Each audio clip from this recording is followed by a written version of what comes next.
Assalamualaikum warahmatullahi wabarakatuh. Hai teman-teman, kali ini kita akan membahas materi tentang pembuatan koloid. Let's watch my video. Apa itu koloid? Koloid adalah jenis campuran heterogen yang terbentuk karena adanya dispersi suatu zat ke dalam zat lain yang bercampuran. Macam-macam sifat koloid. Sifat koloid yang pertama adalah efek Tyndall. Efek Tyndall pertama kali ditemukan oleh seorang ilmuwan asal Inggris yang bernama John Tyndall. Efek Tyndall sendiri merupakan efek penghamburan cahaya oleh partikel koloid. Maksudnya gimana ya? Begini nih, ketika ada berkas cahaya diarahkan ke larutan, cahaya tersebut akan diteruskan, sehingga kita nggak bisa melihatnya.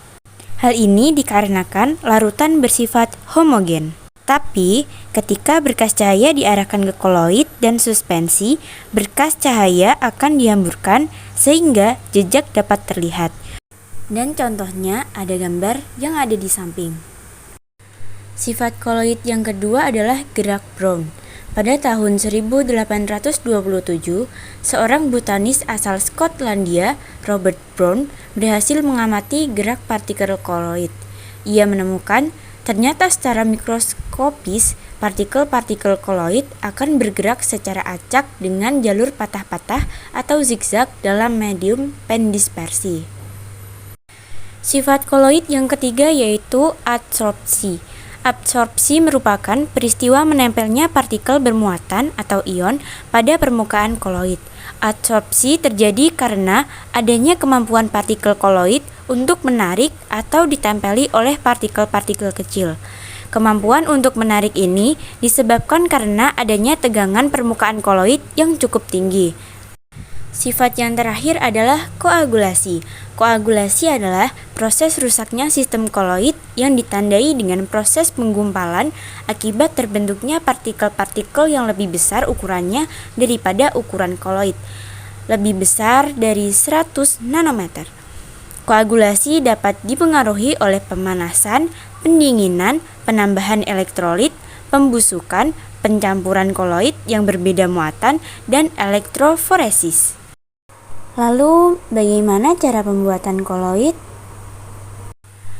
Pembuatan koloid bisa dilakukan dengan dua cara ya, yaitu yang pertama adalah kondensasi dan kedua adalah dispersi. Pembuatan koloid yang pertama dilakukan dengan cara kondensasi. Pada cara ini, pembuatan dilakukan dengan menggabungkan partikel kecil atau partikel larutan dengan partikel yang lebih besar. Secara sederhana, pembuatan ini menggabungkan koloid yang sudah ada dengan partikel yang kecil. Penggabungan ini bisa dilakukan melalui tiga cara, yaitu reaksi redoks, dekomposisi, dan hidrolisis. Reaksi redoks merupakan reaksi yang ditandai dengan adanya perubahan bilangan oksidasi. Contohnya, pada pembuatan sol belerang dengan mengalirkan gas H2S ke dalam larutan SO2. Dekomposisi merupakan reaksi penguraian suatu zat menjadi zat yang lebih sederhana. Contohnya, pada pembuatan sol AS2S3 dengan mengalirkan gas asam sulfida ke dalam larutan arsenit. Kemudian hidrolisis. Hidrolisis merupakan reaksi suatu senyawa dengan molekul air untuk menghasilkan sol logam.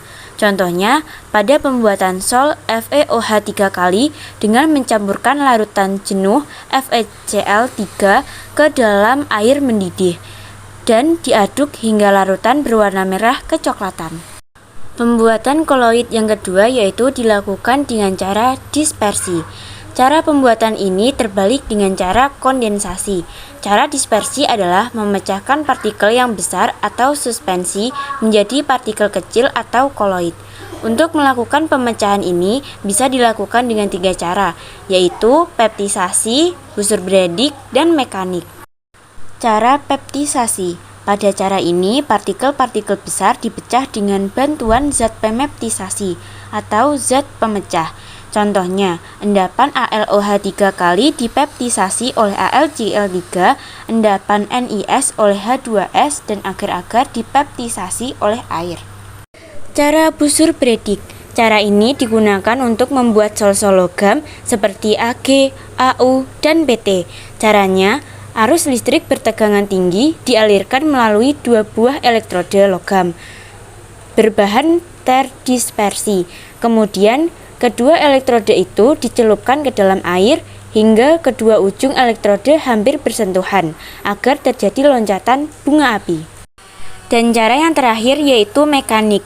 Pada cara ini, butiran-butiran kasar digerus atau digiling dengan penggiling koloid hingga tingkat kehalusan tertentu, lalu diaduk dalam medium pendispersi. Contohnya, sol belerang dapat dibuat dengan penggerus serbuk belerang bersama-sama dengan gula pasir. Kemudian, serbuk yang sudah halus tersebut dicampur dengan air. Oke, usai sudah pembahasan kali ini. Terima kasih sudah menonton. Dan wassalamualaikum warahmatullahi wabarakatuh. Bye-bye.